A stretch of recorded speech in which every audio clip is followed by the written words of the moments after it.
आज 2 साल हो रहे हैं, कोई नहीं बना, तो मुसलमानों की मैसेज नहीं जा रहा है कि हमको आप बेवकूफ बना रहे। हमारा आप कहते हैं मुसलमानों ने हमारी हुकूमत बनवाई है, हमको 100% वोट दिया है, और उसके बाद उनके जो हकूक उनको आप नहीं दे रहे हैं, तो कैसे मुसलमान नहीं बिगड़ेगा? मुसलमानों को मैं समझता हूं, और फसाद जो हुआ। हैदर भाई एक ब्रेक ले रहे हैं। मुसलमान आपसे भी बहुत खुश नहीं है, ठीक है ना? अगर आप इतने बड़े कारसाज हैं, मुसलमान क्यों नाराज मुलायम से ही आप जानते हैं, तो अपनी तरफ काहे नहीं कर लेते 23 वर्षों से? इस पर आऊंगा, मैं इस सवाल पर आऊंगा। एक ब्रेक ले रहे हैं, ब्रेक के उस पार एजाज काज़मी साहब की जो बयान है वो भी सुनाऊंगा, और हैदर साहब इस सवाल का जवाब सोच के रखिएगा, ये भी आपसे लूंगा ब्रेक के उस पार।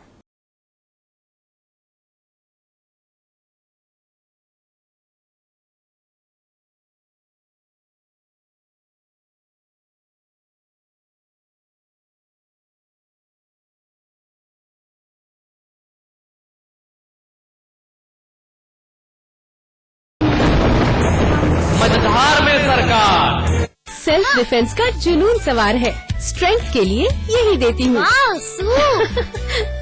इस इंटेलिजेंट सुपरमैन को खीर बहुत पसंद है। हस्बैंड को ऑफिस में भी बिरयानी चाहिए। ब्रेकफास्ट, लंच, आजली क्या? Julie, my love, you're the love of my life. Julie!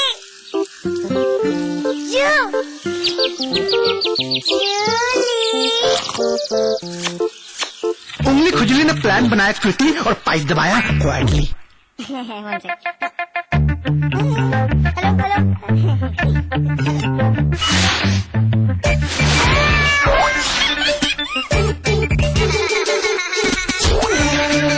Refreshing mini gums. आजली क्या?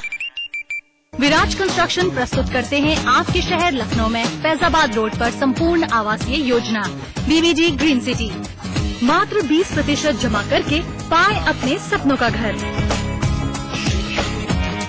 आज ही संपर्क करें 0522-309-3500। खोल दो इन खिड़कियों को, इन दरवाजों को, हाथों को फिर से हाथों में डालो, किसी को गुदगुदाओ, दोस्ती करो, मोहब्बत करो।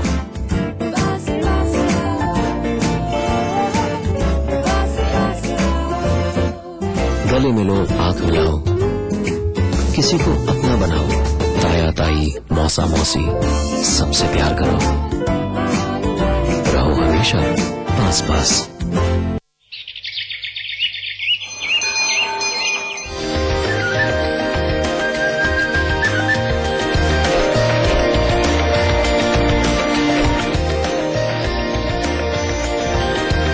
पेंटागन मॉल हरिद्वार उत्तराखंड का सबसे बड़ा मॉल और मल्टीप्लेक्स निर्माता सुपरटेक। यहाँ मेगा मॉल बनेगा, तो बिगेस्ट इंडिया एवर सीन। यहाँ स्टेडियम बनना चाहिए। चैरिटी के बारे में सोच रहे हैं? कभी तो ऐसा ख्वाब देखिए जिसमें हजारों ख्वाब शामिल। GR एंटरप्राइजेस की इंटरनेशनल स्टेडियम ने इस शहर के लोगों में गर्व की भावना और स्पोर्ट्स कल्चर को अद्भुत बढ़ावा दिया है। GR Enterprises shares have reached an all-time high. जब दूसरों के ख्वाब पूरे करोगे ना, तो अपना कल बनते देखोगे।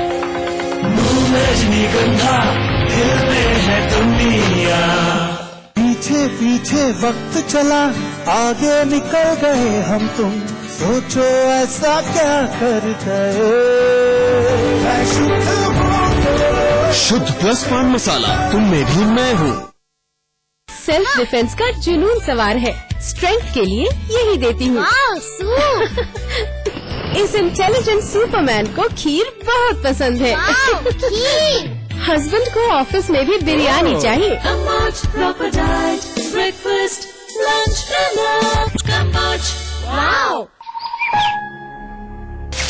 सिर्फ 2 महीने की टिंकू और टीना एक दूसरे से अलग, भूखे प्यासे गिरते फिसलते अपनी माँ को खोज रहे हैं, पर पता नहीं वो इस दुनिया में है भी या नहीं।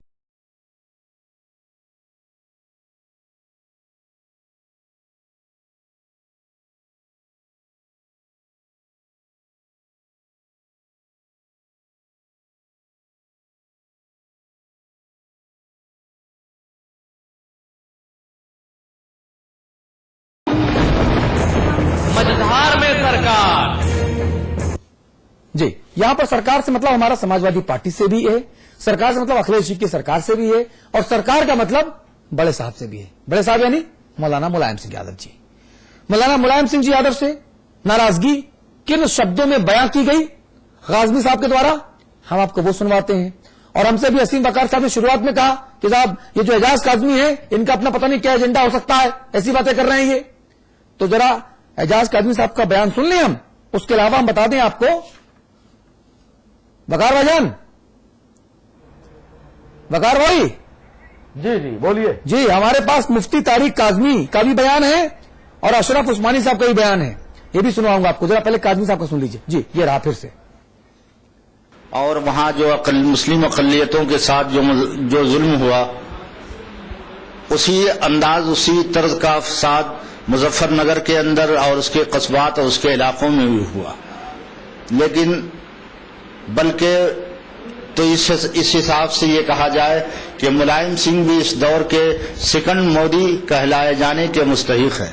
मुलायम जी को एक खत भी पेश किया है और उस खत में साफ लफ्जों में ये लिख दिया गया है कि 10 रोज के अंदर आप उस जो है अवार्ड को और सनद तौसीफ को वापस कर दें, इसलिए कि आपका जो चेहरा नजर आया है और जो आपकी छवि अभी नजर आई है, आप इस अवार्ड के अहल नहीं हैं। अगर मुलायम सिंह ने 10 रोज के अंदर इस अवार्ड को वापस नहीं किया तो ऑल इंडिया तंजीम उलमाए हक, दूसरी मुस्लिम तंजीमें, सारे मुल्क के सेकुलर हिंदू और मुसलमान मिलकर हम लोग दिल्ली के अंदर एक बहुत बड़ा कन्वेंशन करने जा रहे हैं और मुलायम सिंह के सरकार के खिलाफ एक तहरीक छेड़ने जा रहे हैं। मैंने कहा कि मुलायम सिंह का सेकुलर होने का दावा जो है महज फरेब है और एक धोखा के अलावा कुछ नहीं है। हम मुलायम सिंह को गद्दी पे बैठा सकते हैं तो हम गद्दी से उतारने का भी हमको सलीका आता है कि मुलायम सिंह भी तो मोदी से भी 2-4 कदम आगे है। हमारे बच्चे दाढ़ी वाले, टोपी वाले या इस्लामी शनाख्त रखने वाले अफराद जो रेल से गुजरते थे उनको मारा जाता रहा। ये मुलायम सिंह की सरकार के लिए इंतहाई अफसोसनाक बात है। अखिलेश सरकार अगर शुरू ही से कदम लगा देते तो मामला यहां तक न पहुंचता। जी वकार भाई, ये मैंने सिर्फ आपको सुनवाया, सिर्फ आपके लिए मैंने दोबारा से ये दिखाया ताकि आप अगर शुरू में जब पहली बार ये पैकेज चला हो, रिपोर्ट चली हो, आप हो सकता है बातें कर रहे हो, मैंने देखा था आप लोग आपस में बातें कर रहे थे, ना सुन पाए हो।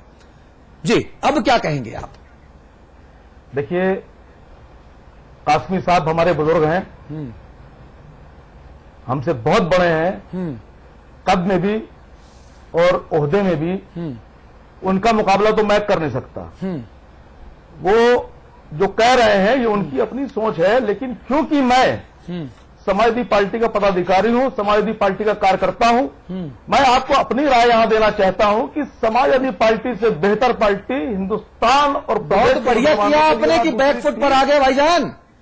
वकार भाई, बहुत अच्छा किया आपने कि बैकफुट पर आ गए, वरना शो के तुरंत बाद घंटी बजती है आपके पास, ये मान लो आप। बहुत अच्छा किया आपने। नहीं आप सच्चे राजनेता हैं, आपको पता है राजनीति कैसे की जाती है। 2 कदम पीछे हटना और 1 कदम आगे बढ़ना आपको पता है। तारीफ करता हूं मैं इस बात की। अगर आप अड़े रहते ना पहले के स्टैंड में तो पक्का फोन बजता आपका शो के बाद। अतुल भाई, आप मेरी बात सुनिए पहले। आप मेरी बात ही नहीं सुन रहे, आप मुझे बात ही करने का मौका नहीं देते हैं। बताइए। अभी आप हमारे बड़े भाई अमीर हैदर साहब ने बहुत बड़ी बड़ी बातें की। आपके बड़े भाई तो बड़ी ये हुआ और वो हुआ, मुजफ्फरनगर हुआ। मैं इनसे ये पूछ रहा हूं, मुलायम सिंह यादव से बड़ा कोई दूसरा नेता बताइए जो इतनी ज्यादा आपकी इज्जत करता है, कौम की इज्जत करता है। तभी तो मेरी चर्चा शुरू हुई है वकार साहब, तभी मैं इस चर्चा को लेकर आया कि मुलायम सिंह यादव जो मुसलमानों के इतने बड़े नेता हैं, मुलायम सिंह यादव जो मुसलमानों के झंडा बरदार हैं, देश में केवल एक नेता ऐसा जिसे मौलाना मुलायम होने का तमगा मिला, आज उससे वही मुसलमान नाराज क्यों? तभी तो मैं चर्चा जेरे बहस लेकर आया। आप समझने को तैयार नहीं। मैं समझ रहा हूं, आप सुनने को तैयार नहीं जनाब। आप कह रहे समाजवादी पार्टी अच्छी पार्टी है। वकार भाई, आप मुझे बताइए, मैं आपको कितना समय दे दूं जिसमें आप सारी बात कह डालोगे अपनी? घड़ी देख के बताया, ऐसे नहीं। घड़ी देंगे, उसके बाद फिर ये नहीं कहेंगे आप मुझे सुनने को तैयार नहीं। एक मिनट बताइए कितना समय दे दो जब सारे तर्क रख दो उसे एक ही बार, बताओ आप। जी दे दीजिए आप 2 मिनट का टाइम मुझे। 2 मिनट दिया घड़ी देखकर, आपका टाइम शुरू होता है। चलिए अब जी चलिए। अभी अमीर हैदर साहब ने बड़ी लंबी लंबी बातें की दंगे के ऊपर। माननीय नेताजी 1989 में जब माननीय नेताजी ने उत्तर प्रदेश के मुख्यमंत्री की कुर्सी संभाली, उसके बाद से जो भारतीय जनता पार्टी ने कांग्रेस के साथ मिलकर रथ यात्रा निकाली, या 90 में जिस तरह से भारतीय जनता पार्टी के रथ यात्रा को रोकने के लिए माननीय नेताजी ने मुसलमानों के हक की लड़ाई लड़ी, उसके बाद से हिंदुस्तान के मुसलमानों को अपने पक्ष में करने के लिए लोग एकजुट होने लगे। मैं अमीर हैदर साहब से एक बात पूछना चाहता हूं कि भागलपुर के बारे में, हाशिमपुरा के बारे में, मलियाना के बारे में, मेरठ के बारे में, मुरादाबाद के बारे में जो ईदगाह में दंगा हुआ, माननीय नेताजी ने तो कल्याण सिंह को साथ लेकर माफी मांग ली फौरन। ये क्या किसी नेता ने कोई माफी मांगी है? क्या आप जस्टिफाइड करना चाहते हैं कि वो दंगे अगर हो गए थे तो उसमें कांग्रेस को भी अफसोस है? कौन ने अफसोस कर चुका? कांग्रेस मांगी नहीं। आप जस्टिफाइड करना चाहते हैं कि वो दंगे हुए थे, हम भी दंगा कराएंगे? जस्टिफाइड तो देश ये जस्टिफाइड ये कोई फर्क नहीं हुआ। आपके यहाँ इस गवर्नमेंट में हुआ है, इस गवर्नमेंट में नौजवान चीफ मिनिस्टर है, इसकी जिम्मेदारी दंगा। हैदर भाई आपको रोक गया, वसीम भाई रोक गया है। ना वसीम भाई अभी भी आपके पास 1 मिनट का वक्त है, बोलिए। जी मैं आपसे कहना चाहता हूं, माननीय नेताजी ने कल्याण सिंह वाले फैक्टर पर पूरी कौम से माफी मांगी। इतना बड़ा दिल है किसी का? मैं आज अमीर हैदर साहब से कहता हूं कि जो इनके नेता चले गए, लेकिन आज जो नेता इनके जिंदा है, हयात है, जो राजनीति कर रहे हैं, वो पुराने दंगों के ऊपर जो मुसलमानों को कत्लेआम किया गया है सड़कों पर, उसके लिए क्या इनका कोई नेता माफी मांगने को तैयार है हिंदुस्तान से? भाई 1 मिनट रुक जाइए, अभी 20 सेकंड और बोलिए, फिर कोई बात बचे नहीं वसीम बकार।